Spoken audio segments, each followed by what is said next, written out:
নমস্কার, আমি অরিজিৎ বলছি বাংলার ভূত চ্যানেল থেকে। আমার সঙ্গে আছে অর্পণ। আজকে আবার একটি বাংলার ভূতের গল্প নিয়ে চলে এলাম। গল্পটির নাম হলো ভয়ঙ্কর অভিজ্ঞতা। আশা করি আপনাদের গল্পটি ভালোই লাগবে। তো চলুন আর বেশি দেরি না করে আজকের গল্পটি শুরু করা যাক। যুক্তির আতস কাজ দিয়ে সব কিছু বিচার করা চলে না।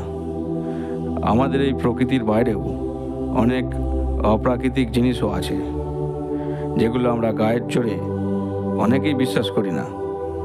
কিন্তু আমার জীবনের ওই রাত্রির ঘটনাটা যদি আমার সঙ্গে না ঘটতো, তাহলে আমিও হয়তো কোনোদিনই বিশ্বাস করতাম না।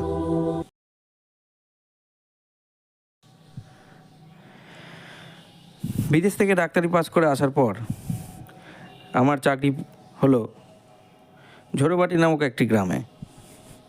তা সেইখানে আমি চলে গেলাম। কলকাতা থেকে 1 ঘন্টার পথ।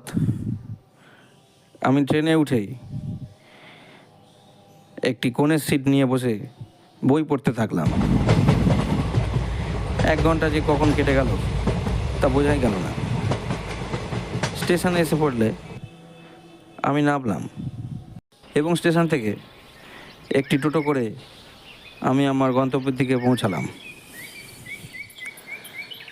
ঝোড়বাটি নামক গ্রামটিতে পৌঁছেই আমার গ্রামটি দেখে খুব ভালো লাগলো। আসলে অনেক দিন এই গ্রাম বাংলার দিকে আসা হয়নি না, সেই জন্যই। বিদেশে থেকে তারপর কলকাতায় এসে নানান যানজট দেখে আমার যেন কেমন পাগল পাগল অবস্থা হয়েছিল। কিন্তু এই সবুজের নানা চারিদিকে মেলা, শান্ত পুকুরের আওয়াজ, এইসব দেখে আমার মনটা ভরে গেল। তা আমার যেখানে থাকার ব্যবস্থা করা হয়েছে সেখানেই পৌঁছেই দেখলাম একজন ছোকরা দাঁড়িয়ে আছে। সে ছুটে এসে আমাকে প্রায় ফুনমের সুরে বলে উঠল, আসেন আসেন বাবু, আমি আপনার জন্য অপেক্ষা করছিলাম। রাস্তাতে কোনো অসুবিধা হয়নি তো? আমি বললাম, আরে না না, চলো চলো। উফ, যা গরম পড়েছে না। ও বলে উঠল, আগে হ্যাঁ বাবু, আজকাল যেভাবে গরম পড়ছে আমাদের মতো গরিব মানুষ হয়তো আর বাঁচবে না। এই সব কথা বলতে বলতেই ও বলল, আমি এই বাড়ির কেয়ারটেকার, আমিই আপনার দেখাশোনা করব। দুপুরবেলায় খাওয়া দাওয়ার পর আমি শুয়ে ঘুমিয়ে পড়লাম। বিকেল হতেই আমার ঘুমটা ভেঙে গেল এবং এই গ্রামটির দৃশ্যটি দেখার জন্য আমি বেরিয়ে পড়লাম। আহা, কী সুন্দর এই দৃশ্য! সুন্দর সোনালি ধান ক্ষেত হাওয়া দিয়ে এক মাদকতার সৃষ্টি করছে। দূরে সূর্য ডুবে যাচ্ছে। ছেলেপুলেরা সব মাঠ থেকে বাড়ির দিকে ফিরছে এবং গ্রামের মেয়ে বউরা সব আস্তে আস্তে ঘরের মধ্যে ঢুকে সন্ধে দেখাতে শুরু করেছে। আস্তে আস্তে সন্ধে হয়ে গেল এবং আমি বাড়ির দিকে ফিরলাম। বাড়িতে এসে একটি কথা মনে পড়ে মনটা বড়ই দুঃখ লাগলো। এত সুন্দর গ্রাম, কিন্তু এখানে মানুষ মারা যাচ্ছে, তাও আবার বিনা চিকিৎসায়। এই গ্রামে হাসপাতাল তো দূরে থাক, একটা দাতব্য চিকিৎসালয় পর্যন্ত নেই। আমাকে হঠাৎ কেয়ারটেকার বলে উঠল, কথায় কথায় কেয়ারটেকারের নামটা বলা হয়নি, তিনকড়ি বলল, কি বাবু, আমাদের গ্রামটা কীরকম দেখলেন? হ্যাঁ, তোমাদের গ্রাম তো দেখলাম। গ্রামটির চেহারাটা তো খুবই সুন্দর, কিন্তু মানুষগুলোকে দেখে আমার বড় দুঃখে মনটা ভরে গেল। ও বলল, হ্যাঁ বাবু, আপনি আমাদের গ্রামটিকে বাঁচান, নাহলে আমরা সবাই মারা যাব। তারপর আমি ওকে বললাম, হ্যাঁ গো তিনকড়ি, তো তুমি থাকো কোথায়, এই বাড়িতেই? ও বলল, না বাবু, আমি ওই রান্নাবাড়ি করে দিয়ে চলে যাব, আমার ওই পাশেই বাড়ি। আমি সেই রাতের মতো খেয়ে দিয়ে ঘুমিয়ে পড়লাম। পরের দিন সকালে উঠে তিনকড়ি দেখি দরজায় কড়া নাড়ছে। দরজা খুলতেই ও আমাকে বলল, বাবু আপনি ঠিক আছেন তো? আমি বললাম, হ্যাঁ, কিন্তু তুমি এত সকালে? ও বলে উঠল, আমরা গ্রামের মানুষ তো, তাই আমাদের তাড়াতাড়ি ঘুম থেকে ওঠার অভ্যাস আছে।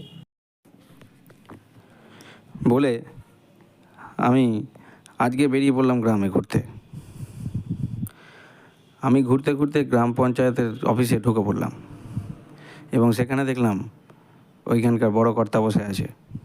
আমি ওনার সঙ্গে কথাবার্তা বলে এই সামনেই পুকুর পাড়ের পাশে একটি দাতব্য চিকিৎসালয় করার একটা পরিকল্পনা করলাম এবং সেই কাজ খুব শীঘ্রই হয়ে গেল। এই গ্রামের অবস্থা খুবই খারাপ, তাই খড়ের চালা এবং দরমার বেড়া দিয়েই যা হোক করে একটা ঘর মতো করা হলো এবং সেইখানেই আমি খুলে বসলাম আমার ডিসপেন্সারি।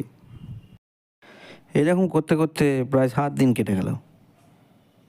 হঠাৎ একদিন আমি গ্রামের বাইরে গেছি, আমার কাছে খবর এলো যে কেউ একজন খুব অসুস্থ হয়ে আমার ওই দাতব্য চিকিৎসালয়ে এসেছে।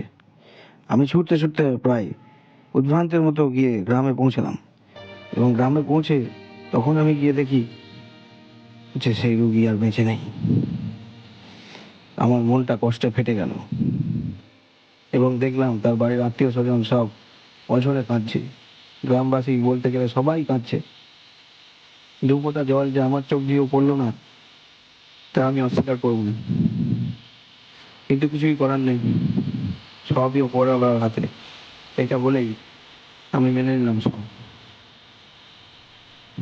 দুপুরের মধ্যেই সমস্ত কিছু হয়ে গেল এবং তার মৃতদেহটিকে নিয়ে তার বাড়ির লোক শ্মশানে গিয়ে পুড়িয়ে দিয়ে এলো। এরপর প্রায় 2 দিন কেটে যায়। হঠাৎ আজকে রাত্রিবেলায় 3 কড়ি আমাকে রান্না করে দিয়ে চলে যাওয়ার পরে আমার খাওয়া দাওয়া হয়ে গেল এবং খাওয়া দাওয়ার পর আমি জানলা দিয়ে খেয়াল করলাম, আগেই বলে রাখা উচিত যে আমার বাড়ি থেকে জানলা থেকে দেখা যায় আমার ওই দাতব্য চিকিৎসালয়টি। তা দাতব্য চিকিৎসালয়ের সামনে কে যেন ঘোরাফেরা করছে। আমি প্রথমে চোখের ভুল ভেবে চলে যাচ্ছিলাম, কিন্তু আবারও একবার চোখে পড়ল। আমার যেন কেমন সন্দেহ সন্দেহ লাগলো, কোনো কিছু উঠতো। তারপরে ভাবলাম হয়তো কেউ মদ খেয়েই হয়তো ওখানে ঘোরাঘুরি করছে। বেশি কিছু আর চিন্তা করলাম না, ঘুমে চোখ বন্ধ হয়ে এলো। পরের দিন সকালে উঠেই আমার হৃদয়টি প্রায় চূর্ণ হয়ে গেল 3 কড়ির মৃতদেহটি থেকে। গ্রামের সবাই বলা বলি করলো এ নাকি অপদেবতার কাজ। আমি শুনে সবাইকে বললাম, চুপ করো তোমরা, আজকে তোমাদের মতো লোকের জন্য এই 3 কড়িকে মরতে হলো। তোমরা এই এত কুসংস্কারে ভোগো বলেই আজকাল এই এত ভীরুতা। গ্রামের লোকগুলির মধ্যে একজন বয়স্ক বলে উঠলেন, শোনো হয় ডাক্তার বাবা, আমি এই গ্রামে 80 বছর বেঁচে আছি, বুঝেছ? তোমরা আজকালকার জোয়ান ছোকরারা কিচ্ছু মানো না, তাই না? কিন্তু আমি বলে দিচ্ছি, এ কোনো অপদেবতা ছাড়া তার কাজ হতেই পারে না। এই বলে সব গ্রামবাসীরা আমাকে ছেড়ে চলে গেল। আমার যেন আজকে নিজেকে কেমন একা একা লাগছে। 3 কড়িও নেই, কে আমার দেখাশোনা করবে? কেই বা এসে বলবে বাবু কি লাগবে? ভগবান যে কেন আমার সাথে এসব করে। যাই দেখি বাড়ির দিকে। বাড়িতে পৌঁছে আমি নিজেই রান্নাবাড়ি সব করে খেয়ে দিয়ে শুতে যাব, এমন সময় দেখি জানলা দিয়ে আমি দেখতে পেলাম যে চিকিৎসালয়ের সামনেই আবার কে যেন কালকের মতোই ঘুরছে এবং সেটা দেখে আজকে আমি আগের দিনের মতো আর চুপচাপ থাকতে পারলাম না। আমার মনে যেন কেমন সন্দেহের দানা বাঁধল। আমি বাড়ি থেকে বেরিয়ে গেলাম হাতে একটা টর্চ নিয়ে এবং চিকিৎসালয়ের সামনে গিয়ে দেখলাম সেখানে কেউ নেই। আমি মনে মনে ভাবলাম হয়তো আমার চোখের ভুলও হতে পারে। কিংবা হয়তো কোনো মাতাল টাতালি আবার এসেছিলো আজকে, এখান থেকে এসে আমাকে দেখে হয়তো চলে গেছে। যাই হোক, আমি আবার বাড়ির দিকে ঘুরে যাব, এমন সময় আমার পেছনেই যেন একজনের উপস্থিতি আমি টের পেলাম। আমার শির দ্বারা বেয়ে বরফের স্রোত নেমে গেল।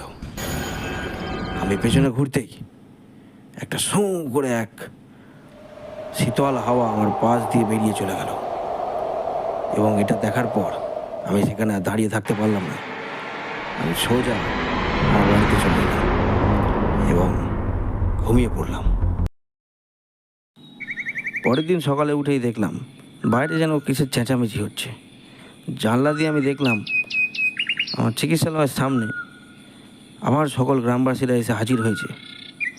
তাদের মধ্যে অনেকজন কাঁদছে। আমি খুব তাড়াতাড়ি করে একটু চোখ হাতে মুখে জল দিয়েই সঙ্গে সঙ্গে ছুটলাম চিকিৎসালয় থেকে। আমি ওখানে গিয়ে জানতে পারলাম কালকে রাতে খগেনের বাবা রাত্রিবেলা বেরিয়েছিল এবং সারা রাতে আর সে বাড়ি ফেরেনি। সকালবেলায় খোঁজ হতেই এই চিকিৎসালয়ের সামনে এসে তার মরদেহটিকে সবাই উদ্ধার করে। আমি এটা দেখে গভীরভাবে মনটা আমার ভেঙে গেল। আমি কিছুতেই এই মৃত্যুটি মেনে নিতে পারছিলাম না। এত সুন্দর মানুষ, যে কিনা সবাইকে বাবা বাছা বলে কথা বলে, তেমন একজন মানুষকে কি এইভাবে নৃশংসভাবে মারলো। গলাটা এত জোরে টেপা হয়েছে, চোখ দুটো ঠিকরে বেরিয়ে পড়েছে। ছি ছি ছি, এত নৃশংসও কেউ হতে পারে? আজ গ্রামবাসীদের সঙ্গে আমিও খগনের বাবার সাথে গেলাম তার শবদেহটিকে যাতে ভালো করে পোড়ানো হয় তা দেখার জন্য। বাড়িতে ফেরার সময় মনটি খুবই ভেঙে গেছিল আমার। এত মন খারাপ লাগছিল যে কি বলবো। ছোটোবেলায় কবেই বাবা মাকে হারিয়েছি, তারপর কত আত্মীয় স্বজনের মৃত্যু দেখেছি, কিন্তু আজ বড় কষ্ট হচ্ছে। বাড়ি এসে কোনো রকমে মুড়ি জল ভিজিয়ে খেয়ে দে শুতে যাব, আবার সেই এক দৃশ্য। না, এইভাবে এটি চলতে থাকলে আমি পাগল হয়ে যাব। আজকে দেখছি চিকিৎসালয়ের সামনে আবার কেউ একজন ঘোরাঘুরি করছে। আমি কোনোভাবেই বসে থাকতে পারলাম না। আমার ভাই ছেলের টর্চটিকে নিয়ে আবার বেরিয়ে পড়লাম। আমি দৌড়ে চিকিৎসালয়ের সামনে গিয়ে পৌঁছালাম। সেখানে দেখি কেউ নেই। না, আজকে আমি এর রহস্য ভেদ করবই। কানু কাকা সেদিন ঠিকই বলেছিল, আমি আজকে সব রহস্য ভেদ করে তবেই এখান থেকে যাব। চিকিৎসালয়ের দরজায় মারলাম এক লাথি। দরজাটা ভেজানো ছিল, ছিটকে ভেঙে চলে গেল। ভেতরে ঢুকেই আমি কাউকে দেখতে পেলাম না। আমি জোরে জোরে চিৎকার করলাম, কে আছে এখানে? বলো, সাহস থাকলে সামনে এসো, মানুষের ক্ষতি করা আমি তোমার বার করে দেবো। কোনো প্রত্যুত্তর এলো না। আমি আবার বেরিয়ে চলে আসতে যাব, এমন সময় এসে এক খোনা গলার হাসি।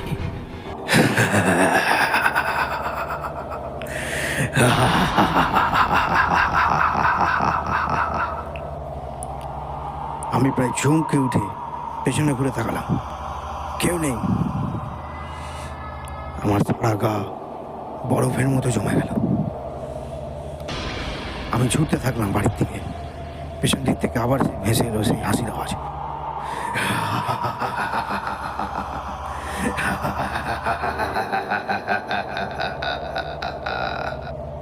এবং দূর থেকে ভেসে এলো খোনা গলায় কিছু কথা। আমাদের কষ্ট তুই কি বুঝবি না ডাক্তার? তুই তো আমাকে বাঁচাতে পর্যন্ত আসিস নি, হ্যাঁ? কিন্তু আমি এই গ্রামের কাউকে ছাড়বো না। তুই যদি আমার পথে বাঁধা হোস, তোকে শেষ করে ফেলবো।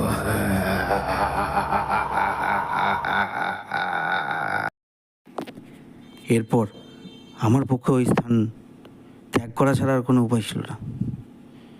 ছুটতে ছুটতে সিঁড়ি দিয়ে যখন উপরে উঠে পড়লাম, তখন আমার মাথাটা ঘুরে উঠল এবং আমার চোখের সামনে ভেসে এলো কালো অন্ধকারের এক পর্দা।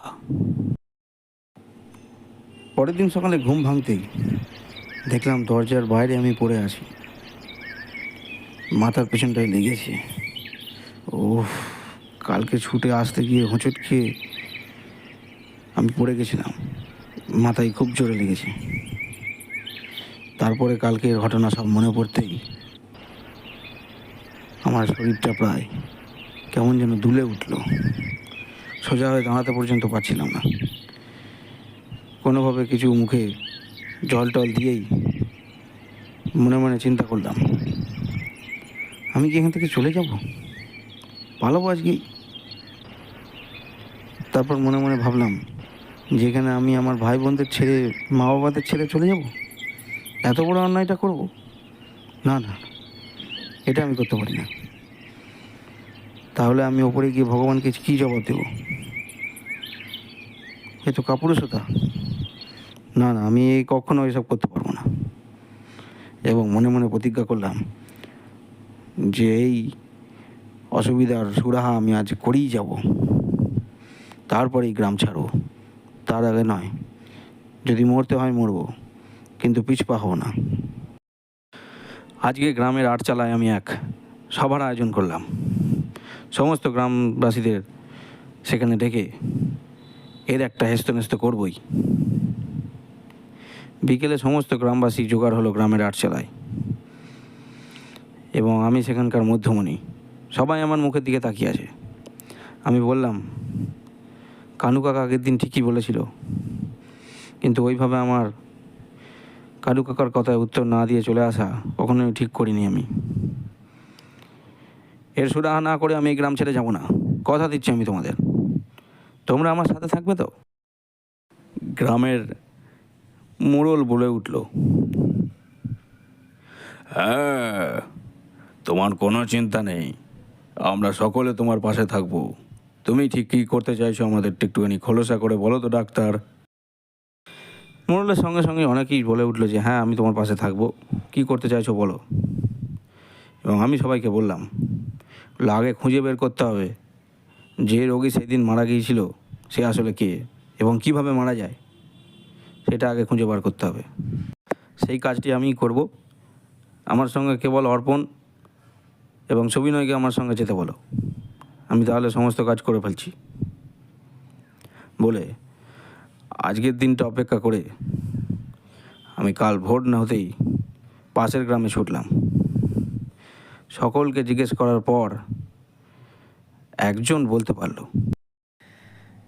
হ্যাঁ, আপনাদের গ্রামে গোপালের আত্মাই বোধহয় ঘুরছে, বুঝলেন? আমি বললাম, গোপালকে? এটা শুনে ভদ্রলোক বললেন, দুঃখের কথা কি বলবো দাদা, আসলে ওই ছেলেটি খুব ভালো ছিল।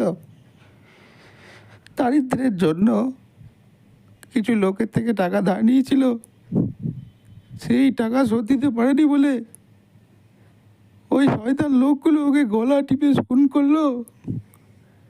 হ্যাঁ, আমি এইটুকুনি দেখতে পেয়েছি দাদা। আমি খালি দেখেছিলাম যে ওকে, ও যখন প্রায় মারাই যাচ্ছে সেরকম সময় ছুটতে ছুটতে হাজা কোলা করে আপনাদের গ্রামের ওই যে দাতব্য চিকিৎসালয়টা আছে সেখানে নিয়ে গেল, কিন্তু পরে শুনতে পাই সে আর হয়েছে নেই। আমি এইটুকুনি জানি দাদা। আরও কয়েকজনকে ভালো করে জিজ্ঞেস করার পরে সমস্ত জিনিসটা আমার কাছে পরিষ্কার হয়ে গেল, এবং আমি বুঝতে পারলাম ওই গোপালের আত্মায় আমাদের গ্রামে আজ পর্যন্ত যা যা খুন হয়েছে সবই ওই গোপালের কারসাজি। কিন্তু এটা বন্ধ করতেই হবে। ওকে যারা মেরেছে তাদের উপর প্রতিশোধ নিক, ওই নিরীহ গ্রামবাসীগুলোকে কেন খুন করবে? না, আজকের একটা হেস্তনেস্ত আমায় করতেই হবে। তারপরে আমি গ্রামে পৌঁছেই বেশ কয়েকজন গ্রামবাসীকে নিয়ে প্রায় রাত্রি 10টার সময় দাতব্য চিকিৎসালয়ের সামনে সবাই মশাল নিয়ে দাঁড়িয়ে পড়লাম। প্রায় রাত 12টা বাজার পর অনেকেই ঘুমিয়ে পড়ল মশাল রেখে। আস্তে আস্তে রাত 1টা না বাজতেই সকল গ্রামবাসী প্রায় কেমন যেন ঝিমিয়ে পড়ল, কিন্তু আমার চোখে এক ফোঁটাও ঘুম নেই। হঠাৎ আমার গোটা গায়ে বরফের স্রোত নেমে গেল। বুঝতে পারলাম আমার কাঁধেই যেন কেউ একজন হাত রেখেছে এবং বলছে,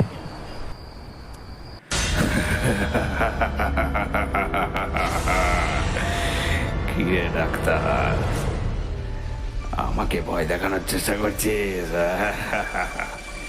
এই গ্রামবাসীগুলো আমার কি করবে? তুই বা আমাকে কি করবি? হ্যাঁ, আমি প্রায় অসহায়ের মতো বললাম, আপনি বলুন কি চান? আপনি এই অসহায় গ্রামবাসীগুলোকে মারবেন না, আপনি দয়া করে বলুন কি চান। প্রত্যুত্তরে ভেসে এলো এক ভয়ঙ্কর অট্টহাসি।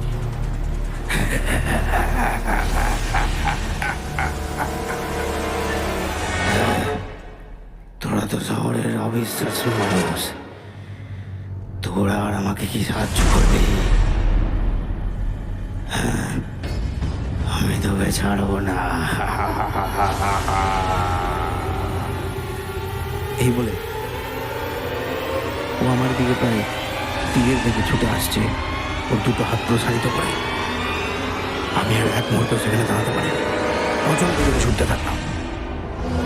আমি ছুটতে ছুটতে ছুটতে ছুটতে যখন বাড়ির কাছে এসে পৌঁছেছি, তখন পেছন ফিরে দেখলাম গ্রামবাসীদের মধ্যে দু একজন আমাকে ডাকছে, ডাক্তারবাবু, ও ডাক্তারবাবু, আপনি আমাদের ফেলে চলে এলেন কেন? কি হলো আপনার? আমি ওদেরকে প্রায় ভয়ে ভয়ে বললাম, শোনো, এইভাবে ওই আত্মার সাথে পড়া যাবে না, তোমরা আজকে রাতের মতো এখান থেকে চলে যাও, আমি কালকে দেখছি কি করা যায়। এই বলে ওরা আবার ফিরে গেল এবং আমিও রাত্রিবেলা আর কিছুই খেতে পারলাম না, শুধুমাত্র একটু জল খেয়ে শুয়ে পড়লাম। কিছুতেই ঘুম আসতে চাইছিল না। সেই ভয়ঙ্কর দেহ দেখলে যে কোনো মানুষই অজ্ঞান হয়ে যাবে। পরের দিন সকালবেলা ঘুম থেকে উঠতেই রাত্রের বিভীষিকার কথা অনেকটা নষ্ট হয়ে গেল এবং আমি চায়ের দোকানে গিয়ে বললাম আমায় এক কাপ চা দিতে, এবং গ্রামের মোড়ল শুদ্ধ প্রায় 20-22 জন আমাকে এসে বলল, আগো, তুমি যে কালকে কত বড় বড় কথা বললে, তো তার তো কিছুই হলো না। আমাদেরকে ফেলে রেখে নিজেই তো ভয়ে ল্যাজ গুটিয়ে পালিয়ে চলে এলে। হ্যাঁ, এবার আমি ওদের সান্ত্বনা দেওয়ার জন্য একটা কথা বললাম, শোনো তোমরা, ওই চেহারা দেখার পর কোনো মানুষের পক্ষে সম্ভব নয় এখানে দাঁড়িয়ে থাকা, অন্য কিছু ভাবতে হবে। মোড়ল আবার বলল, হ্যাঁ, তো সেটা ভাবো। সব কিছু যদি আমরাই ভাবি, তাহলে তুমি কি করতে আছো? পেছন থেকে ওইখানেরই ওই গ্রামেরই এক মাস্টার মহাশয় বেরিয়ে এলো এবং বলল, আহা, আরে বাবা, ওর কথাটা তো শোনো। তোমরাও না সাধারণ কিছুতে মাথা গরম করে ফেলো। ও তো একটা মানুষ নাকি? ও ডাক্তার বলে কি সব আমাদের কি বাঁচিয়ে ফেলবে? শোনো, ও কি বলতে চাই, ওর কথাটা আগে ভালো করে মন দিয়ে শোনো। আর মোড়ল, তোমার এই সবসময় হামবড়াই ভাবটাকে তাড়াও তো তুমি।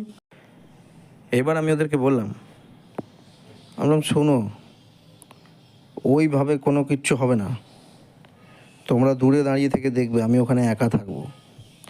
আমার মনে হয় না আত্মারা জটলাতে আসতে পছন্দ করে, এবং ওর মনের ভেতরে যে প্রতিহিংসা আমি দেখেছি ওর চোখে ফুটে উঠেছে। ও কাউকে শান্তিতে থাকতে দেবে না যতক্ষণ না ওর ওর অন্যায়ের বিচার পায়। আজকেই কিছু একটা হেস্তনেস্ত আমি করে ছাড়বো। মোড়ল বলে উঠল, সে আমি জানি তোমার দৌড় কত দূর। দেখি কী করতে পারো।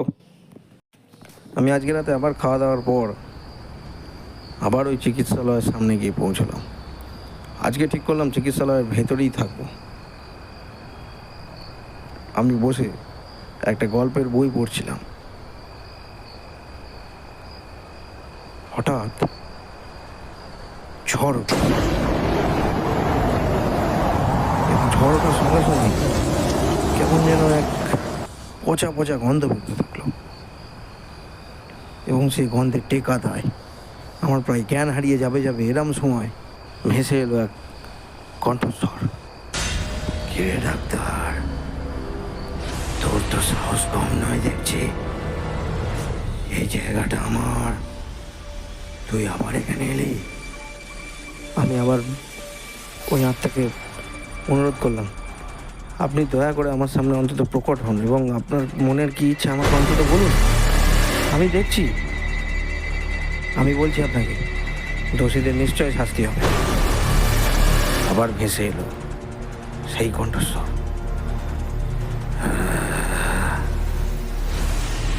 আমাকে তো তুই বাঁচাতে পারলি না, আবার তুই আমার দোষীদের শাস্তি দিবি?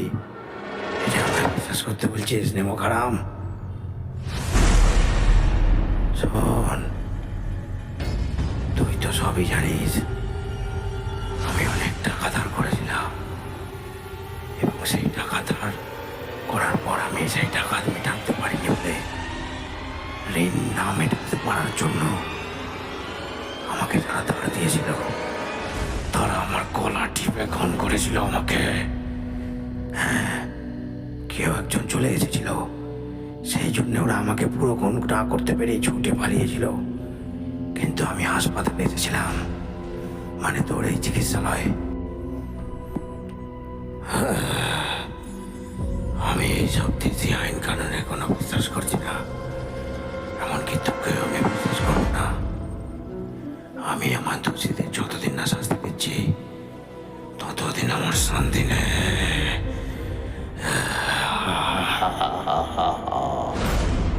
আমি ওনাকে করজোড়ে আবার অনুরোধ করলাম, আপনি দয়া করে এই অসহায় গ্রামবাসীদের মারবেন না।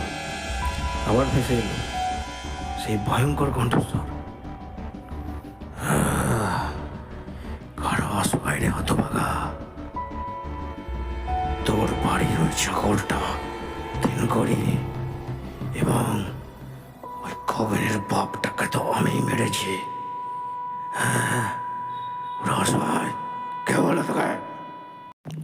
এইবার আমি প্রায় অধৈর্য হয়ে বললাম, আপনি প্রতিশোধ নিচ্ছেন নিন, তাহলে এইভাবে এত অসহায় মানুষগুলোকে আপনার খুন করার কোনো অধিকার নেই। এইবার সেই আত্মা তার সর্বমূর্তি আমার সামনে নিয়ে এলো। সে কি ভয়ঙ্কর ছিল না! চুলগুলো পেছনের দিকে উড়ে যাচ্ছে, চোখের ভেতর থেকে গাঢ় লাল রং বেরোচ্ছে এবং সে ভয়ঙ্কর দাঁত খিচিয়ে আছে এবং তার চোখ করে দেখে মনে হচ্ছে অসম্ভব প্রতিহিংসা আগুনে সে চলছে। হয়তো আমাকে এখনই সে মেরে ফেলবে। এইবার ভেসে এলো আরো ভয়ঙ্কর আওয়াজ।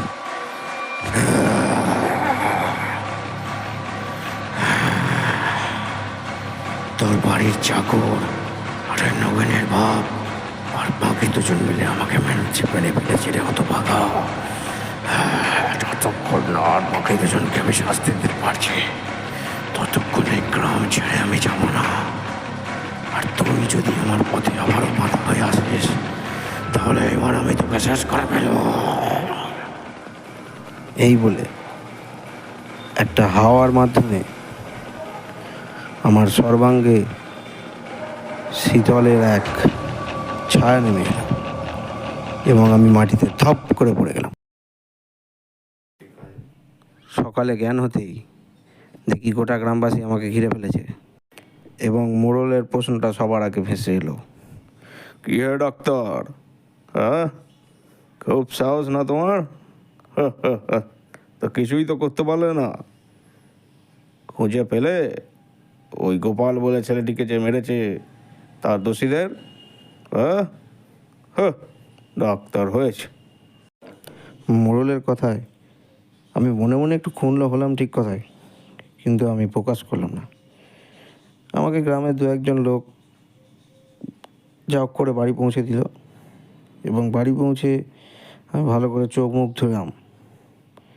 এই কদিনে আমার শরীরে এই আত্মার জন্য এত প্রভাব পড়েছে যে আমার সারা চোখে মুখে কালি বর্ণ ফুটে উঠেছে।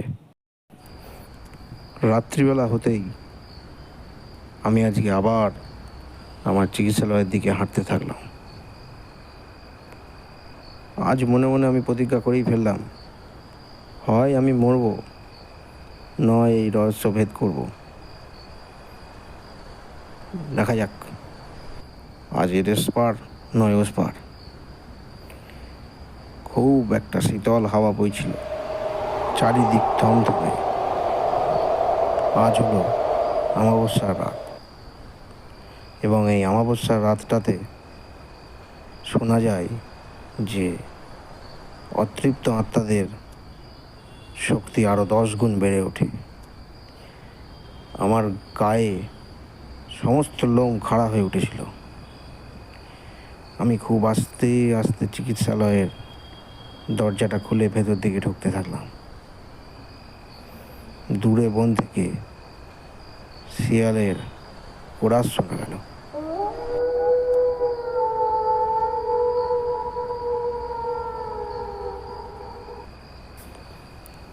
আমার মনটা বড় কু ডাকছিল আজকে। যাই হোক, আমি বসে গোপালের আত্মার আসার প্রতীক্ষা করতে থাকলাম। রাত 10টা বাজল, কোথাও কোনো টুর শব্দ পর্যন্ত নেই। রাত 11টা, 12টা, 1টা,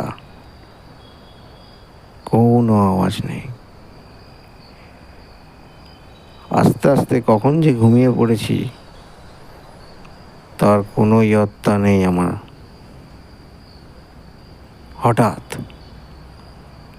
এক বিদঘুটে শব্দে আমার ঘুমটা ভেঙে গেল। ঠিক মনে হলো রুগীকে স্ট্রেচারে শুইয়ে আনলে যেমন হয়, ঠিক সেই রকম। আপনারা হয়তো ভাবছেন যে স্ট্রেচার ওই রকম আদিকালের গ্রামে কোথায় পাওয়া যাবে, কিন্তু আমি শহর থেকে আনানোর ব্যবস্থা করেছিলাম। সেই শব্দে আমার হঠাৎ ঘুমটা ভেঙে গিয়ে আমি প্রায় চমকে উঠে খাট থেকে নেমে দাঁড়ালাম। নেমে দেখলাম কোথাও কিছু নেই। আমি যে ভয় পাইনি তা নয়, এবং আমার সন্দেহটা খুব একটা মিথ্যে হলো না। দূর থেকে ভেসে এলো এক বৃদ্ধ কণ্ঠস্বর, ডাক্তার, ও ডাক্তার, আরে তাড়াতাড়ি দরজাটা খোলো না, আমার ভেতরে ঢুকাও, আমি বড় বিপদে আছি। আরে ও ডাক্তার। আমি প্রায় ধর্মর করে ছুটে গিয়ে দরজাটা খুললাম, এবং আমি মোড়লকে দেখে প্রায় অবাক দৃষ্টে ওনাকে প্রশ্ন করলাম, কী ব্যাপার মোড়ল মশাই, আপনি এত রাতে এখানে?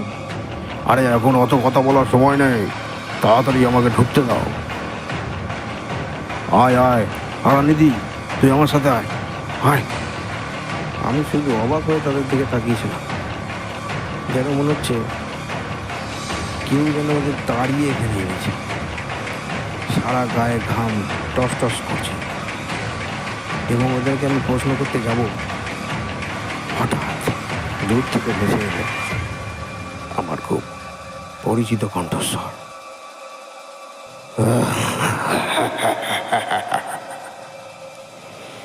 এ ডাক্তার, বলেছিলাম না তুমি আমাকে আটকাতে পারবে না। আজ আমার প্রকৃত দোষীদের আমি শাস্তি দেবই। ভগবানেরও সাধ্য নেই আমাকে আটকাবে।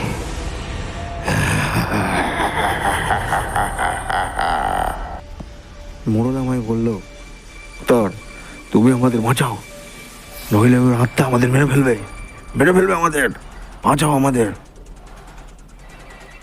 আমি সঙ্গে সঙ্গে সেই মৃত কণ্ঠস্বরের দিকে আমার একটি বাক্য ছুঁড়ে দিলাম। কি হলো? কেন তুমি এদের মারতে চাইছো বলো? আবার ভেসে এলো সেই কণ্ঠস্বর, আমি তোমাকে বলেছিলাম না ডাক্তার, আমার আসল দোষীদের শাস্তি আমি দেব। ওই 3 কুড়ি বেটা এবং খগেনের বাপকে তো মেরেছি আমি, আর বাকি আছে এই 2জন। তুমি এবার দেখো আমি এদিনও কেমনভাবে শেষ করি। তারপর মোড়ল মশাইয়ের কিছু কথা শুনে আমি অবাক হয়ে গেলাম। মোড়ল মশাই বলে চললেন, বলা বলা, তুই আমায় ছেড়ে দে, আমায় ছেড়ে দে তুই। তোকে খুন করেছে, হ্যাঁ তোকে খুন করেছে এই হারানিধি। তুই এই হারানিধিকে মার, আমাকে ছেড়ে দে, আমাকে ছেড়ে দে তুই। এবং দেখলাম হারানিধি আস্তে আস্তে ভয় পেয়ে ভীত কণ্ঠস্বরই বলল, হ্যাঁ তাই তো না, এখন আমার দোষ। আর নিজে যে বুদ্ধিটা আমায় দিয়েছিলেন তার বেলায়, আমাদের যদি মরতেই হয় দুজনে একসঙ্গে মরবো, আমি কখনো একা মরবো না। ভোলা ভোলা, আমি তোকে মেরেছিলাম, কিন্তু আমায় বুদ্ধি দিয়েছিল এই মোড়ল। আমি তো প্রায় অবাক হয়ে গেছি। যাদের যাদের ভালো মানুষ মনে করেছিলাম তারা সবাই এক একটা শয়তান।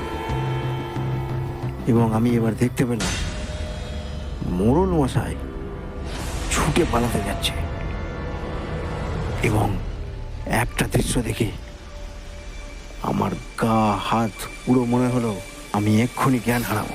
আমার গা হাতে আর কোনো ছাড় নেই। আমার পুরো মনে হতে থাকলো যেন আমি আকাশে হাওয়ার মধ্যে উড়ছি।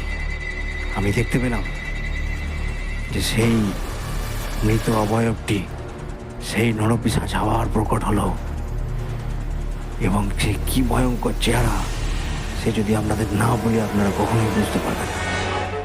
এবং দেখলাম মোড়ল ছুটে পালাতে যাচ্ছিল, কিন্তু সেই অবয়ব তার চুলের মুঠিটাকে ধরে তার দেহ থেকে মুন্ডুটি প্রায় ছিঁড়ে নিল।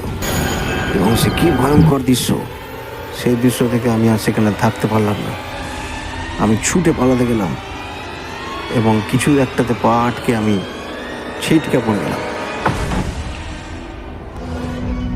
পড়ে যেতেই আমার জ্ঞান হারিয়ে গেল। পরের দিন সকালে উঠেই দেখলাম আমি আমার ঘরে শুয়ে রয়েছি। আমি তো দেখে চমকে গেলাম। তারপর আমি ঘরে উঠে বসতেই গ্রামবাসীদের মধ্যে প্রায় 10 আমার ঘরে এলো এবং বলল ওইখানে ওরা মোড়লের দেহ উদ্ধার করেছে এবং পাশেই হারানিধির শরীরটাকেও পাওয়া গেছে। এবং তার থেকে হাত 10 দূরে আমি পড়েছিলাম। গ্রামবাসীরা আমাকে দেখতে পেয়ে আমার বাড়িতে নিয়ে আসে এবং পরে ওদের মুখ থেকে জানতে পারলাম হারানিধির হার্ট অ্যাটাক হয়ে গেছে। আর মোড়ল মশাইয়ের কী হয়েছে সে তো আমার নিজের চোখে দেখা। বেলার দিকে মোড়লের দেহটি এবং হারানিধির দেহটিকে গ্রামের শ্মশানে গিয়ে পুড়িয়ে দেওয়া হলো। এরপর আমি ওখানে আর 3-10 মতো ছিলাম। তারপর শহর থেকে চিঠি এলো যে আমাকে কলকাতায় বদলি করা হয়েছে এবং আমি কলকাতায় চলে এলাম। কিন্তু সেই রাত্রের কথা আমি জীবনেও ভুলতে পারিনি। শেষ হলো আমাদের গল্প ভয়ঙ্কর অভিজ্ঞতা। কেরম লাগলো তা কমেন্টে জানাবেন এবং গল্পটি ভালো থাকলে চ্যানেলটিকে সাবস্ক্রাইব করে বেল আইকনটি টিপে দেবেন এবং বেশি বেশি করে শেয়ার করবেন।